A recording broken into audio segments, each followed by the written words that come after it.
आहे ब्रह्मांडी रूप तुझे, म्हणे गोरा कुंभार नाही रूप रेख, तेच तुझे सुख नाम देवा.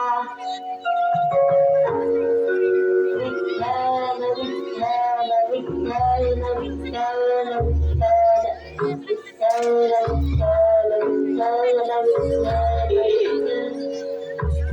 या मंडळी, अगदी योग्य वेळी आलात. हे बघा, मी आता पूजेला सुरुवातच करत होतो. अजून एक विठ्ठलाची मूर्ती. अहो, काय सारखं ते इट्टल इट्टल करत राहता. आता आपण दोघच नाही, आता आपल्या संग हे छोटी बाळ बी आहे. त्याला थोडं लक्ष कुटुंबाकडे बी द्या. म्हणजे हा जगनियता विठोबा आपल्या कुटुंबाचा भाग नाही असं म्हणायचं आहे का तुम्हाला? हा विठोबा हेच आपलं कुटुंब. अहो, पण या कुटुंबात बाकीची मंडळी आहेत की नाही? या काळ्या विठ्ठलाशिवाय बाकीच्याच यायचा म्हणते मी.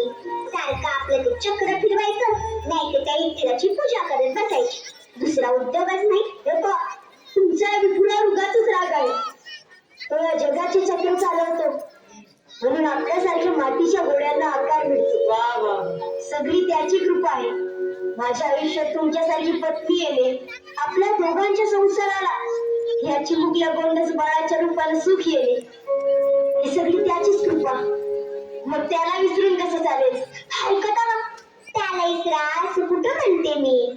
पण ते छोट्या लेकराकडं जरा लक्ष द्याल की नाही? आवड ज्या भक्तीनं तुम्ही त्या विठ्ठलाच्या मूर्तीला लोणी लावताना, त्याच भक्तीनं या चिमुकल्याला खाऊ पिऊ घाला म्हणते मी. नाही तर त्याच्याला वाटेला येईल माती. तुम्ही विनाकारण वाद घालत आहात. हे बघा, मी धुणं भांडी करून इरीवर जाऊन पाणी भरून येते. संसाराच्याकडे लक्ष ठेवा. आणि हो, मी येईपर्यंत त्या विठ्ठलापाशी जाऊ नका. नाहीतर माझं पोर बसायचं रडत आणि तुम्ही बसायचं भजन करत. आले म्या. श्री हरी विठ्ठल, काय बोलावं हिला? खर तर मी पूजा करावी म्हणून सगळी तयारी ही करून देत असते आणि आता विठ्ठलाला रागही पडते. तो मला विठ्ठला, तुझे भक्त सुद्धा तुझ्या कारभारा इतके जनाखल्ले आहेत बरं का? वा वा वा. चला आता तुम्ही इथे बसा बरं, आणि आई येईपर्यंत शांत राहायचं, त्रास द्यायचा नाही. आपण दोघं मिळून विठ्ठलाची पूजा करूया. मी तुमच्यासाठी काही मातीची खेळणी बनवून ठेवतो, पण त्याआधी माती भिजवायला हवी.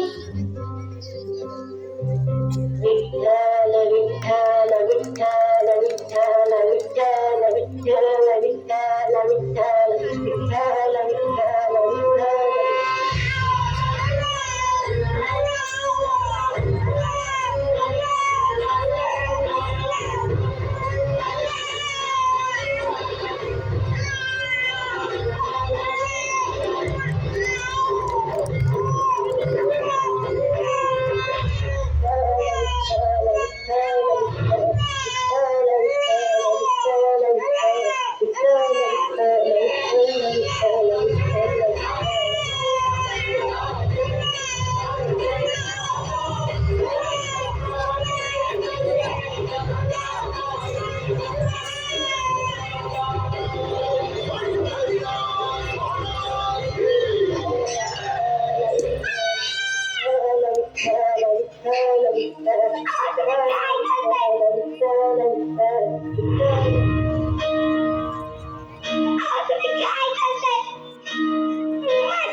या दगडी मूर्तीने तुमच्या बापाचा तुझा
उठ पोरा. तुझी भक्ती, श्रद्धा, तुझा आढळ विश्वास पाहून आम्ही प्रसन्न झालो. घरादारावर संकटाचा आभाळ कोसळलं असतानाही तुझ्या भक्तीचा आणि विश्वासाचा चिरा ढळला नाही.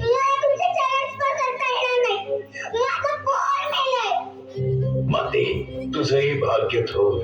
आपल्या एकुलत्या एक पुत्रासाठी तू भगवंताशी संघर्ष केलास. मग तुमचं दुःख मला कसं पाहावेल बरे? तुमच्या भक्तीचं महात्म्य जगाचे नियमही बदलतील.